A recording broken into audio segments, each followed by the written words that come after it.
one of the most grotesque, gruesome videos that's ever existed. It's corroborated. It's Hamas GoPro footage and phone footage they took on October 7th. Holy that crap. they posted celebrating the atrocities they committed. So this is literally them telling us what they did. And then since then have said, oh no, we didn't do that, or it never happened. Oh, and then the next day say, yes, we did do that. We're proud of it. We're going to do it again. So I can understand why it's confusing for people, but they did it. They celebrated it. They posted it. And even just talking about that, I'm sure there are people that are going to comment that, you know, I'm a terrible person or somehow I am a baby killer, although the fact that they beheaded 40 babies in Israel. And they just flip it. They just make it the opposite. And I'm sitting there going, this doesn't make any sense. You know, I'm looking at my friends going in to an area protecting civilians, doing their best to get their hostages back. A war was started and they're going to engage and fight the war, but they're doing everything they can. Like I'd hope the US military would, right? We're going to go in. Somebody launches one missile, one at the United States. You think we're not going in all guns a-blazing? You kidnap one American. You think we're not going to get that person back? I digress. Obviously passionate about it. And so point is, even talking about it and talking about it now, people are going to jump to conclusions, jump to hate, which is my biggest frustration. Not jump in, have a conversation or questioning or showing me another perspective, which I respect, would love to listen to, would love to talk about, but just jump to hate. And so I sat around this table with people going, hey, you have even more responsibility to business partners, fiduciary responsibility, moral responsibility. You make a lot of people money, a lot of money. I make a decent amount of people, a decent amount of money. I have partners as well. I have friends, I have family, I have my girlfriend. I have a lot of people I care about that are getting a lot of hate because of me being outspoken on this. How would you handle it? And I asked them essentially, is it your opinion that I really should keep my opinion to myself because business comes first and all these other things are more important? Or is it your opinion that I should be doing what I'm doing and I believe that's the right thing to do, but I'm worried about the repercussions? Yeah. And the response is in so many different ways. We're essentially, so long as you've thought about the potential repercussions and you're good with them, you still believe that this is something that's important, then you absolutely should do it. And pertaining to speaking about my experiences my experiences in Israel, my experiences with terrorism. My girlfriend and I actually were there in Israel, just visiting about 3 years ago now. And we were on Giesendorf, which is like Sunset Boulevard in Tel Aviv, which is an amazing city. People go and drink and party. It's like first world, the coolest, and you know, one of the coolest places in the world. And we were a block away when a Palestinian kid, 18, 19, adult, but I'm gonna say kid, came across from the West Bank, found a gun illegally, however he got it, and went and shot and killed a bunch of kids, 18, 19, similar thing, at a bar we were at the night before, and we were about a block away when it happened. And that was actually my first experience with anti-Semitism, where when we were jumping on bird scooters to go down to Jaffa, which is like 20 minutes away. Remember something strange happening with cop cars going by us, the police horses.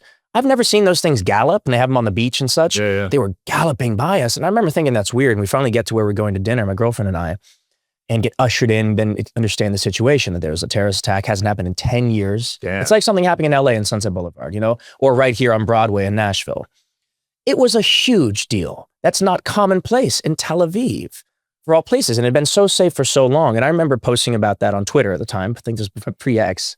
Or was it X? I think it was still Twitter 3 years ago. 3 years ago it was, yeah. And just going like, man, it's wild that the rest of the world hasn't spoken about this. It's like the next day and it had been, 24 hours or whatever. And I was like, dude, why is nobody talking about this? This is an ally of the United States. It's a first world country. There's tons of Americans here at the time. There's tons of people from all over the world. Why are people not talking about it? And immediately the responses are, you should die, go to hell, because I'm saying anything at all. Yeah. So I digress. It's a long story to say, I respect these billionaires. Their whole point was, you stand up for what you believe in. You will piss some people off. But you're never going to make everybody happy anyways. That's impossible, and you should stop trying. Right. But all the people that decide to unfollow you, to no longer like you, respect you, maybe hate you, the value of the people who come to the board and go, I'm actually aligned with you, I respect you, I love you, I'm going to become a new fan, the value of that is 10x. And I've actually seen that happen. It was very scary at the beginning. I lost hundreds of thousands of followers across platform. That many? Oh yeah. But I've gained hundreds of thousands back. Now, we're still probably net down several 100,000, frankly, but that's okay. They were never really real fans anyways if they don't like me because of the way I was born. Fuck off, truly. Now, if you don't like me because of the things I'm saying, I'm far more okay with that, so long as, again, you have a different opinion that's based on history or fact or experience and you want to talk about it. But if you just want to yell and scream at me, I also don't respect that. And I love the fucking fans that come to me now going, dude, James, my favorite ones are, hey man, I don't fully agree with that, but I appreciate your perspective. This is mine. Still a fan. I love that even more than the ones that go like, thank you so much. I love, because that to me is like such an intelligent, respectful way of saying, I respect you for taking a stance for your position while I have a slightly different one. Man, still a fan. And I think that's a beautiful way to look at the world. Like, let's still be fans of actors and musicians. We like their music. We just don't like their politics. Like, that's totally fine. That's very respectful, because a lot of actors and musicians won't take these stances. They're scared, right? Most of them won't, including ones too, which is also, a little bit of a bummer, but I get it. I get it from a business point of view. Again, yes and no. I get it from the initial fear of, I've just lost an opportunity or I've lost followers. But the long-term effect of it, I truly believe, is going to be beneficial for anybody who's authentically and truly themselves. In a day and age where we have conversations people are going to see in fucking minutes from now, whether it's, social media live or podcasts, like, we live in a world where everybody can see through the bullshit. Yeah. Right. So the days of being an actor where I can have this opinion just in quiet, just in my, and only be an actor and never engage outside of that are just, man, good on you if you can do that. I love the concept of anonymity outside of doing my job. I do. I believe that we're living in a different world, and I would rather be authentic and honest to my fans than try and put on a face and some bullshit just for the cameras. Yeah. I truly hope as a podcast host it gets to that point, because I want to have some of these guys on the show, but they got PR agents up their ass telling them what to say, what not to say. And it's like, damn, they can't even be themselves. Here's my solve. Just hire PR agent.